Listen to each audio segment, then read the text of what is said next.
సంవత్సరం ఉత్తరాయణం వసంత ఋతువు చైత్రమాసం. ఈరోజు సూర్యోదయం 5:59. అలాగే సూర్యాస్తమయం సాయంత్రం 6:11.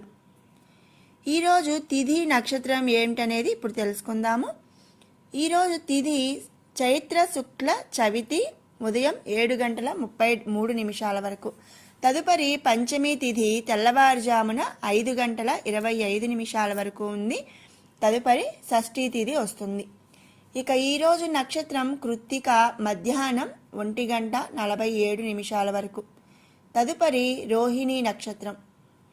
ఈరోజు యోగం ప్రీతి ఉదయం 9:16 వరకు. తదుపరి ఆయుష్మాన్ యోగం. ఇక ఈరోజు కరణం భద్ర ఉదయం 9:18 వరకు. తదుపరి బాలవ. ఇక ఈరోజు శుభ సమయాలు అశుభ